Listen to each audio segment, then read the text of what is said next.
j'ai incendié le piano de ma sœur au milieu de la nuit, en regardant les flammes danser sur les touches d'ivoire comme une symphonie macabre que personne n'entendrait jamais.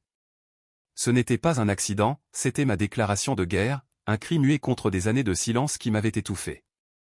Et quand les pompiers sont arrivés, sirènes hurlant dans les rues sombres de Montmartre, j'ai souri pour la première fois depuis des lustres, parce que le feu, enfin, avait révélé la vérité que ma famille avait toujours niée, j'existais.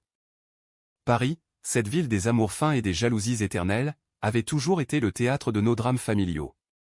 Nous étions les filles de Lucien et Marie Duval, un couple de la bourgeoisie déclassée, rescapé d'une fortune héritée qui fondait comme neige au soleil. Mon père, ancien galeriste raté, passait ses journées à fumer des Gauloises en regrettant les tableaux de Monet qu'il n'avait pas achetés. Ma mère, pianiste amateur qui avait rêvé de la salle Pleyel, se contentait de donner des leçons à des enfants turbulents dans notre appartement haussmannien du 18e arrondissement. Et nous, Camille et moi elle l'aînée, la Perle, et moi, Élise, l'ombre partagions un anniversaire en novembre, ce mois des morts où tout semble pourrir un peu plus. Ce soir-là, notre 25e anniversaire, la table était dressée comme pour une exécution. Les bougies vacillaient sur un gâteau au chocolat noir, et l'air embaumait le vin rouge de Bordeaux que Père avait ouvert avec un geste théâtral. Camille, avec ses cheveux châtains cascadant comme une pub pour L'Oréal, rayonnait déjà. Elle portait une robe rouge sang, cadeau de notre oncle distant, et ses yeux verts pétillaient d'une assurance que je n'avais jamais eue. Moi, en jeans slim et pull gris, je me sentais comme un meuble mal assorti, invisible jusqu'à ce qu'on ait besoin de moi pour passer le sel. À mes filles adorées, avait lancé Père, levant son verre. Sa voix chevrotait, alcoolisée, et je savais que c'était le moment des surprises. Camille déballa la première, une boîte massive, enveloppée de papier doré, qui contenait un piano numérique Steinway, 10 000 € de pure splendeur. Les touches brillaient sous la lumière du lustre, et elle avait poussé un cri de joie, se jetant au cou de mère qui pleurait déjà. « C'est pour toi, ma chérie, pour que tu poursuives tes rêves » avait murmuré mère, les yeux brillants. Camille, qui grattait déjà du Chopin dans les cafés branchés de Saint-Germain, était la musicienne de la famille. La prodige. L'élu. Puis vint mon tour. Une boîte plus petite, plus modeste, avec un ruban bleu fané. Dedans, un ordinateur portable bas de gamme, 1 000 € tout au plus, avec un autocollant Made in China qui se décollait déjà. Pour tes études en informatique, Élise avait dit Père d'un ton distrait, comme s'il récitait une liste de courses. J'avais forcé un sourire, sentant la bile monter dans ma gorge. Mes études ? J'étais graphiste freelance, survivant de commandes pour des pubs ringardes, pendant que Camille enchaînait les bourses et les compliments. Le fossé entre nous n'était pas nouveau, mais ce soir-là, il s'était élargi en gouffre. Je me souviens de la nuit qui suivit, étouffé dans mon lit étroit, écoutant Camille s'exercer sur son nouveau jouet. Les notes de clair de lune filtraient à travers les murs minces, moqueuses, comme si le piano lui-même riait de moi. J'avais serré les poings jusqu'à ce que mes ongles entaillent la peau, imaginant les cordes se rompre, les marteaux s'écraser. Pourquoi elle, toujours elle ? Depuis l'enfance, Camille avait été la favorite. À 5 ans, elle avait récité un poème de Baudelaire sans faute, moi, je bégayais mes ABC. À 12, elle gagnait des concours de piano, moi, je dessinais des caricatures que personne ne voulait. Père disait, Camille a le feu sacré. Et moi ? J'étais le tisonnier, utile pour attiser, mais jetable. Les jours suivants furent un lent empoisonnement. Je voyais le piano trôner dans le salon comme un trône usurpé, recouvert d'une housse de velours rouge que mère avait cousue à la main. Camille y passait des heures, composant des morceaux qu'elle postait sur Instagram, récoltant des likes comme des offrandes. Regarde, Élise, j'ai 500 followers en une semaine. Elle me montrait son écran, innocente, ou du moins feignant l'innocence. Et moi, cloué à mon ordinateur qui plantait toutes les 2 minutes, je hochais la tête, ravalant les mots qui me brûlaient, et moi, qui suis-je dans cette équation ? Le zéro absolu ? La rage grandissait, sournoise, comme une moisissure dans les murs humides de Paris. Je commençais à noter tout dans un carnet noir, les regards complices entre Père et Camille pendant les dîners, les mots, ma grande de mère quand elle l'aidait à accorder l'instrument, les cadeaux disproportionnés, un violon à 2 000 € pour ses 16 ans, un simple bouquin d'art pour les miennes. C'était un schéma, une machine bien huilée de favoritisme qui m'avait broyé depuis le berceau. Était-ce parce que Camille ressemblait à mère, avec ses traits fins et son port altier ? Ou parce que j'avais hérité des yeux sombres de Père, ces yeux qui trahissaient les regrets ? Peu importait. La vérité, c'était que j'étais l'invisible, la doublure, et ce piano était la couronne qu'on m'avait volée. Un soir de pluie, alors que les gouttes martelaient les tuiles de zinc comme un requiem, je craquais. J'étais rentré tard d'un job minable retoucher des logos pour une boulangerie de Belleville trempée jusqu'aux os, pendant que Camille répétait pour un concert gratuit au Café de Flore. L'appartement était désert, père au bistrot, mère chez une élève. Le piano luisait dans la pénombre, tentateur. Mes doigts effleurèrent les touches, froides, muettes sous ma caresse maladroite. Je m'assis, appuyé sur une note un do grave, discordant. Et là, dans le silence qui suivit, je vis clair, ce n'était pas le piano que je haïssais, mais ce qu'il représentait. L'amour conditionnel, l'héritage biaisé, la vie qu'on m'avait refusée. Je sortis le bidon d'essence du garage, celui que père gardait pour sa vieille Citroën. L'odeur âcre me piqua les yeux, mais je versai sans trembler, trempant les pédales, les cordes invisibles.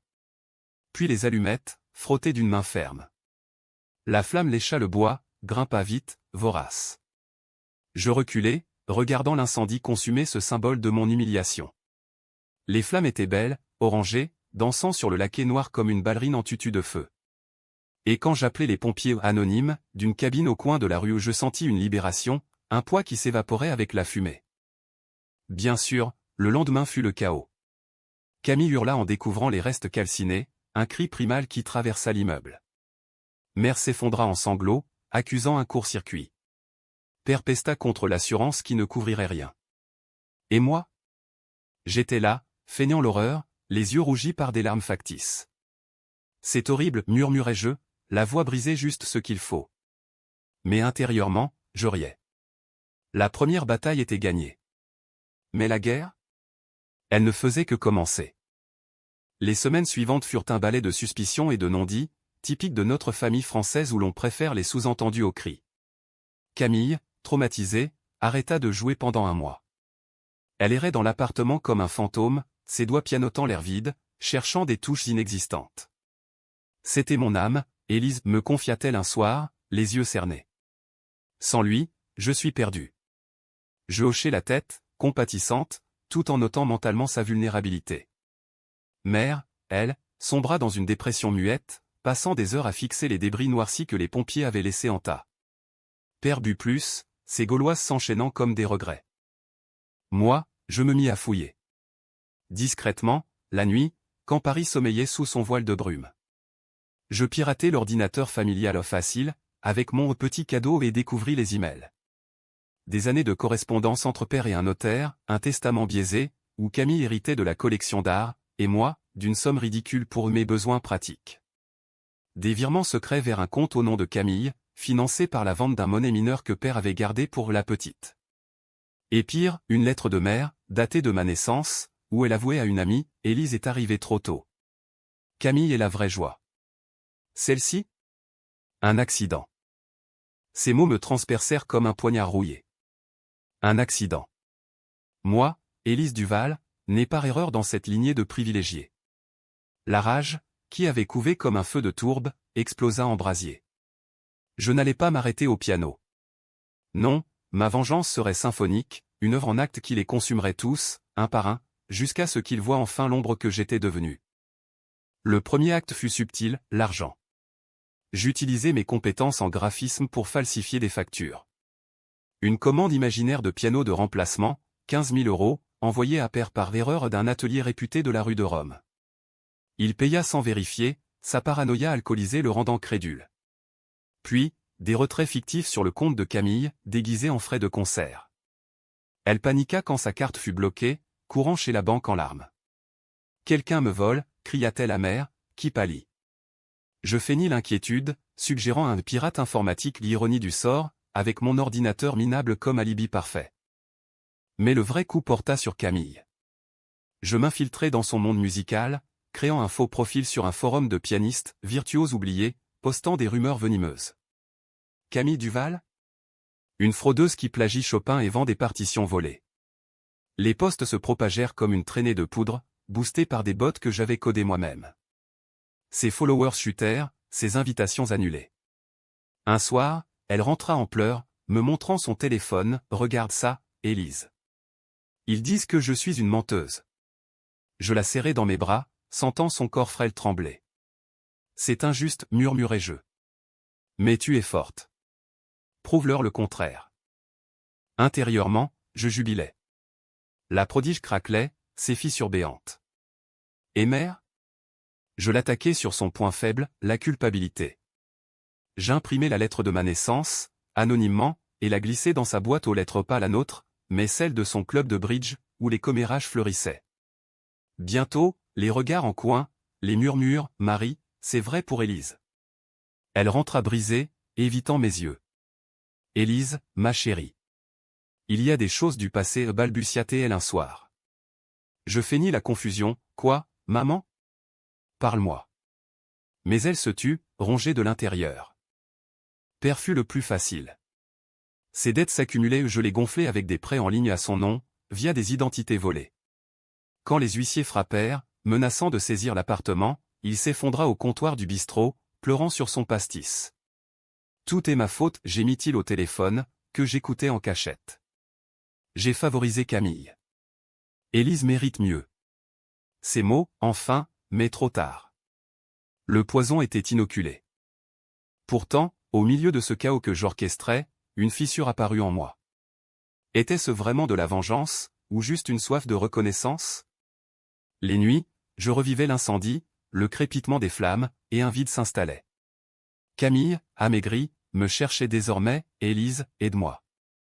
Tu es la seule qui reste. » Mère me confiait ses remords en chuchotant. Père, sobre pour la première fois, me demanda pardon lors d'un dîner tendu. Paris, dehors, continuait son ballet indifférent les lumières de la tour Eiffel clignotant comme des mensonges, la scène coulant ses secrets. Mais je ne pouvais pas arrêter. Le climax approchait, le concert de Camille, reporté mais pas annulé, au petit journal Montparnasse. Elle avait loué un piano d'occasion, déterminée à renaître des cendres. J'y allais, incognito dans la foule, un billet acheté sous faux nom. Quand elle monta sur scène, frêle en robe noire, les projecteurs la baignèrent d'une lumière impitoyable. Ses doigts touchèrent les touches, hésitant d'abord, puis fluides. Nocturne en mi bémol de Chopin. La salle retint son souffle. C'est là que j'agitai mon drapeau rouge.